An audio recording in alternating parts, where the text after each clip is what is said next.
a significant target. Ukrainian intelligence destroyed a Russian MiG-29 fighter jet. The operation in occupied Crimea was carried out by the special unit Primary. This was reported by the main directorate of Ukrainian intelligence. The Russian aircraft was hit at the Kacha military airfield using a drone. According to the agency, last night Ukrainian intelligence officers also attacked the Irtis radar complex near temporarily occupied Simferopol. Since the beginning of the day, the General Staff of the Armed Forces of Ukraine has already recorded 131 combat engagements on the front line.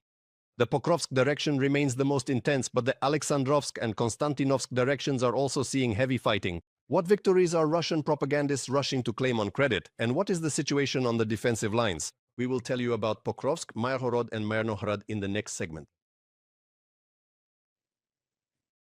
The information that the Russians control Dobropilya in Zaporizhzhia region is nothing more than another fake from Moscow. This was stated by the General Staff of the Armed Forces of Ukraine, and they explained that several Russian saboteurs only managed to reach the outskirts of the village, taking advantage of bad weather. However, by that time the sabotage and reconnaissance group had been destroyed, and Dobropilya remains under the control of Ukrainian forces. Since the beginning of the day, the General Staff of the Armed Forces of Ukraine has counted 131 clashes along the entire front line. In the Oleksandrivka direction, the defense forces repelled 17 enemy attacks. Another 13 times the Russians tried to push back Ukrainian defenders in the Kostyantynivka sector of the front. The Pokrovsk direction has remained the epicenter of fighting in Donetsk region for quite some time. Commander-in-Chief of the Armed Forces of Ukraine, Oleksandrivske, stated that the fighting continues and Ukrainian units are holding the northern part of the city. Since the beginning of the day alone, the defense forces have stopped 46 enemy assaults in this sector of the front. Analysts note that for now, the main weapon of the Russians in the battle for Pokrovsk remains disinformation and publicity. Propaganda has done everything to create, well, you've heard it, right? Such an absurd, to put it mildly, idea from one of the Russian politicians that supposedly Pokrovsk should be renamed Putingrad in the future. Thank God. Because supposedly Stalin had his own Stalingrad, and now Putin needs... Because the battles here have this kind of character and significance, the city of Pokrovsk holds this meaning for Russians. Today the information space has blown up these insane, simply crazy kinds of meanings. The Ukrainian military command notes that in the area of Pokrovsk and Myrnohrad, the Russians are trying to amass assault infantry groups and advance by bypassing populated areas. However, the Ukrainian armed forces are actively blocking the enemy's attempts, and the Ukrainian defenders of Myrnohrad add that heavy fighting is taking place on this section of the front. In terms of the nature of the combat operations, first of all, there are constant shellings and constant bombardments of the city, with everything they have at their disposal. This includes artillery, mortars, and a huge number of guided aerial bombs. Let's put it this way, the Russians obviously see that they are weaker than us in terms of manpower. And firefights usually end badly for them. That's probably why they're trying to wipe the city off the face of the earth. The Ukrainian Defense Forces eliminated 1,140 Russian occupiers over the past day. Thus, according to the General Staff of the Armed Forces of Ukraine, Russian army losses since the start of the full-scale war have exceeded 1,177,000 soldiers. Analysts add that over the past few months, the total number of Russian troops on Ukrainian territory has not changed. About 710,000 people are spread along the entire front line. In general, this is the only indicator of the losses that we are inflicting on them. That is, the level of those losses, yes, and the rate at which those losses are replenished under the current recruitment model that the Russian army continues to use, signing contracts for money, does not allow for a sharp increase in the size of the armed forces, but simply allows it to be maintained at a certain level. The day before, Ukrainian forces destroyed 3 Russian tanks and the same number of armored combat vehicles. 29 artillery systems, 1 multiple launch rocket system, and 125 units of enemy vehicles and special equipment were turned into scrap metal. On the night of December 3rd, things were also restless in Russia. However, it was not residential buildings that were attacked there, but oil storage facilities. Units of the Ukrainian Defense Forces struck an oil depot, Dmitrievskaya, in the Tambov region of the Russian Federation. This was reported by the General Staff of the Armed Forces of Ukraine. They emphasized that this facility supplied the needs of the Russian occupation forces. A fire was reported at the depot, with several tanks containing petroleum products engulfed in flames. The results of the attack are being clarified.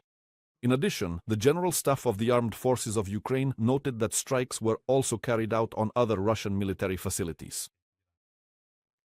Strikes targeted a technical observation post on a marine stationary platform MSP in the Black Sea. Preliminarily, a Russian UAV crew was destroyed and a surface situation radar station was hit on the self-elevating floating drilling rig Sivash. Separately, the strike on the Livny oil depot in Russia's Oriol region has been confirmed. As a result of the drone strikes, 2 PB-5000 tanks caught fire. Additional checks on the aftermath are ongoing. And now, a message from the General Staff of the Armed Forces of Ukraine on Telegram. November set a record for the number of clashes on the front line. The Ministry of Defense of Ukraine emphasized that last month, Ukrainian forces repelled 5,990 Russian attacks. The most intense day was November 8th. On that day, Russian forces unsuccessfully tried to break through the positions of Ukraine's defense forces 311 times. Since the beginning of this day alone, 84 combat clashes have been recorded along the entire front line. More details about the situation on the front line are coming up in the report. Russian attempts to occupy Hulyapol failed in the Zaporizhzhia direction. As stated by the Center for Countering Disinformation under the National Security and Defense Council of Ukraine, all of Russia's so-called grand plans are falling apart. Putin is puffing himself up like a balloon in front of the Americans, trying to show that he can do anything on the front line. But in reality, it's a wall. The Russians are unable to break through the front even though the fighting remains extremely intense. Russia's goal remains unchanged: the destruction of the Ukrainian state. But they will not succeed. Andriy Kovalenko, head of the Center for Countering Disinformation under the NSDC of Ukraine, on Telegram. Ukrainian soldiers are also carrying out successful special operations in the Pokrovsk direction. During one of these operations, Special Operations Forces fighters eliminated several Russian occupiers at once who were trying to hide in the bushes. The General Staff of the Armed Forces of Ukraine notes that the situation in the Pokrovsk sector remains difficult. Defenders have repelled a quarter of all recorded attacks by occupying forces on this bridgehead. The enemy is bogged down in urban combat for Pokrovsk and cannot capture the city by force of arms. That is why they are trying to ramp up propaganda and disinformation, manipulating fabricated stories about the alleged capture of Pokrovsk, both openly and covertly. The situation in our area of responsibility remains difficult. The enemy is actively assaulting the northern part of Pokrovsk. Ukrainian soldiers continue to carry out their tasks in defending the city. From the report of the 7th Rapid Response Corps of the Air Assault Forces in the Armed Forces of Ukraine on Telegram. The situation is also difficult in the Kostyantynivka, southern Slobozhanska and Oleksandrivka directions. The defense forces are holding back the enemy's advance and destroying their equipment and manpower.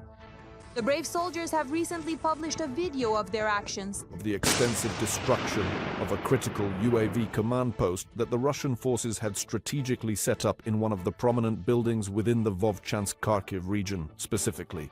A precise strike was delivered by Ukrainian aviation. Military experts note that the losses of the Russian army are simply colossal. After all, lately the enemy has been using either human wave or infantry assault tactics, or is using vehicles not suited for protecting personnel to move through the kill zone. Cars, motorcycles. Accordingly, the chances of survival for Russian assault troops moving through the kill zone in this way are very slim. The total number of Russian army losses for the month of November is just over 30,000. So, accordingly, the ratio of wounded to killed among the Russians is simply catastrophic. Just in the past 24 hours, Ukraine's defense forces have eliminated 1,200 Russian occupiers. Thus, according to the General Staff of the Armed Forces of Ukraine, Russian army losses since the start of the full-scale war have already exceeded 1,176,000 military personnel.